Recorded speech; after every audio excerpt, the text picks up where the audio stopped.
ሁለቱ የኢትዮጵያ የቁርጥ ቀን ልጆች ማስተር አብነትና ዶክተር ቢኒያም መቄዶንያ ታመዋል። እኔ እኮ በሽተኛ ነኝ ሲጀመር ብዙ ጊዜ ያው ተኝቼ ነው የምውለው። ስራ ያቆምኩ ሰው ነኝ። እኔ እንደውም የህብረተሰብ ሸክም መሆን ያለብኝ ሰው ነኝ እውነት ለመናገር። እኔ ህመሜን ለሰው ማሳየት አልፈልግም፣ ሰው እንዲያቅብኝ አልፈልግም። አንዳንድ ጊዜ ደግሞ ስጋ ያሳያል። ትልቁ ችግር እሱ ነው።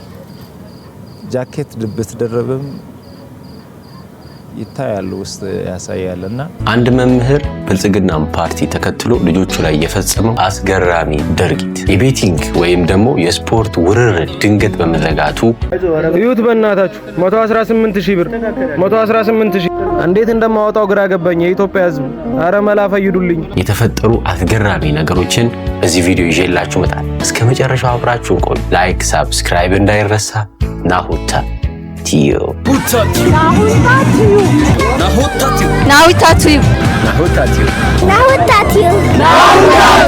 ሁላችንም የምናውቃቸው በበጎ ስራቸው በሶሻል ሚዲያም በተግባርም የምናያቸው ሁለቱ የኢትዮጵያ የቁርጥ ቀን ልጆች የእናት የአባቶች ደራሽ የሆኑ ሁለት ግለሰቦች በእጅጉ ታመዋል። ነገር ግን የእነሱን መታመም ተከትሎ ህዝቡን ብዙም እየተነጋገረበት አይደለም፣ ወይም ደግሞ እንዲታከሙ መፍትሄዎችን መንገዶችን እያበጀ እንደሆነ ብዙም አይስተዋልም። ሰሞኑን ማስተር አብነት በአንድ ኢንተርቪው ላይ በሰጠው ቃለመጠይቅ እንደታመመና ህመሙ እጅግ አደገኛ እንደሆነ የኢትዮጵያ ህዝቦች እንዲጸልዩለት ተማጽኗል። ጸልዩልኝ። እኔ የኢትዮጵያ ህዝብ አንድ የሚማጸነው አንድ ለኢትዮጵያ ህዝብ መናገር የሚፈልገው ከእግዚአብሔር በታች በእናንተ ጸሎት፣ በእናንተ እንባ፣ በእናንተ ምርቃት ነው እስከዚህ ያለውትና አሁንም እግዚአብሔር በዛ መንገድ ያቆመኛል ብዬ አስባለሁ። ይህንን ተከትሎ የተለያዩ የሶሻል ሚዲያ አንቂዎች ይህንን ነገር በማራገባቸው ምክንያት ህዝቡ ትኩረቱን ማስተር አብነት እንዲታከም የተለያዩ ጥረቶችን ጀምረዋል። ይህ እጅግ በጣም የሚደገፍና ይበል የሚያሰኝ ነው። በተመሳሳይም ዶክተር ቢኒያም መቄዶንያ መታመሙን በተለያዩ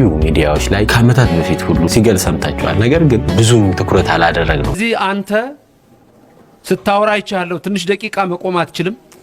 ወንበር ላይ ተደግፈ ነው። ይሄን የሚያዩ የሚሰሙ ሰዎች ሁሉ እንደሚጸልዩ ተስፋ አደርጋለሁ።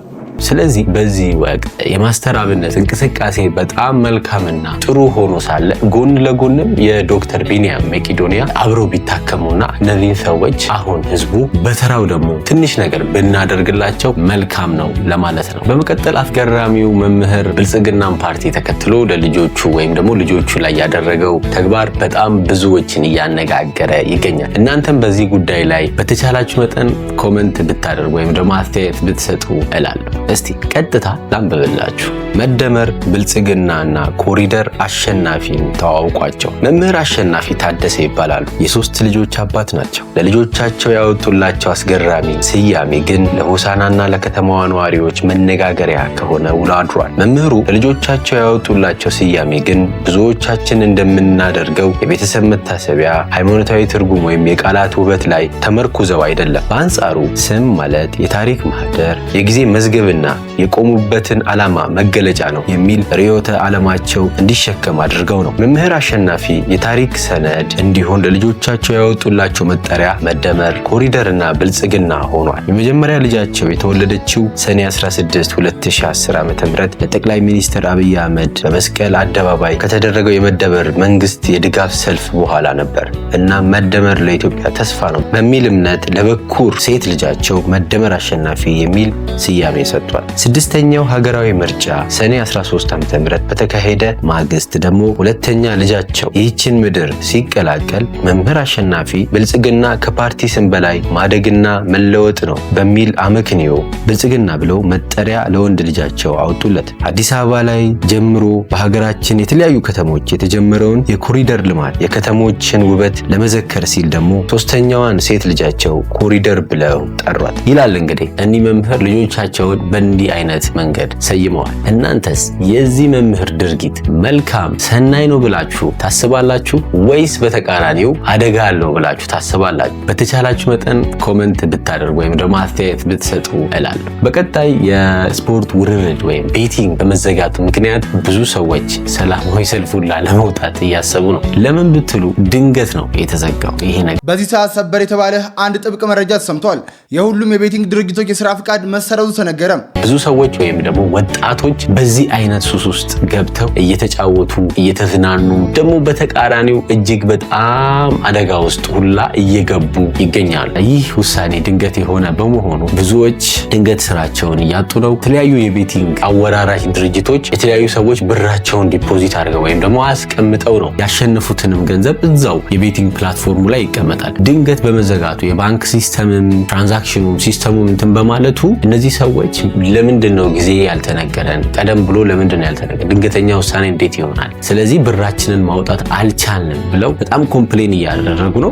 እዩት በእናታችሁ 118,000 ብር 118,000 እንዴት እንደማወጣው ግራ ገባኝ። የኢትዮጵያ ሕዝብ አረ መላ ፈይዱልኝ።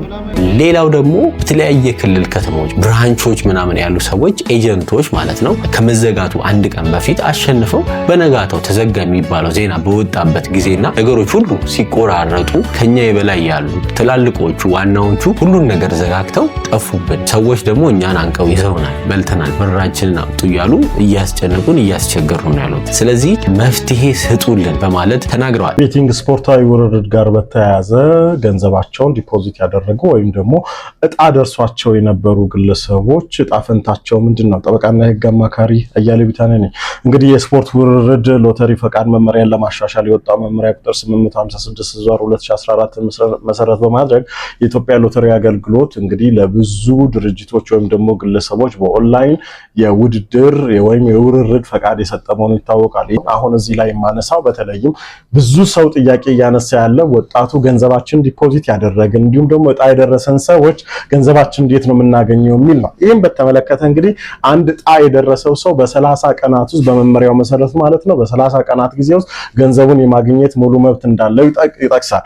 ይህን ስንል አንድ ፈቃድ የተሰረዘበት አካል ምንም እንኳን ፈቃዱ ቢሰረዝም አገልግሎቱን በሚሰጥበት ጊዜ ፔይድ የሚሆነውን ወይም ደግሞ ሊከፈል የሚገባን ገንዘብ ያልከፈለ እንደሆነ ያንን እንዳይከፍል የሚከለክለው የህግ አግባብ የለም። ፈቃድ ያላቸው የስፖርታዊ የቤቲንግ አወራራጅ ተቋማት ደግሞ ቀድሞ የሰበሰቡትን አሊያም ደግሞ ዲፖዚት የተደረገም ሆነ በተጨማሪም ደግሞ እጣ የደረሰው ሰው ካለ ያንን ገንዘብ የመመለስ ግዴታ አለባችሁ። ስለዚህ በህግ አግባብ መብታችሁን ጠይቃችሁ መመለስ ወይም ደግሞ ማስመለስ ትችላላችሁ። እንግዲህ አንዳንዴ እንደዚህ አይነት ውሳኔዎች ድንገት በሚወሰኑበት ጊዜ እጅግ በጣም ብዙ ነገሮችን ያመሰቃቅላል። ፕላስም ደግሞ ይህን ተከትሎ ብዙዎች ድንገት ስራቸውን እያጡ ነው። አብዛኛው ጊዜ ሴቶች ናቸው ይህን ነገር የሚያደርጉትና ሴቶችም አሉና ይሄ ነገር ታስቦና ታቅዶ ነገሮች ቢደረጉ መልካም ነው ለማለት ነው። እንግዲህ እስካሁን ስለተከታተላችሁ እናመሰግናለን። በቀጣይ በተሻለ ቪዲዮ እስከምንገናኝ ሰላም ቆዩ።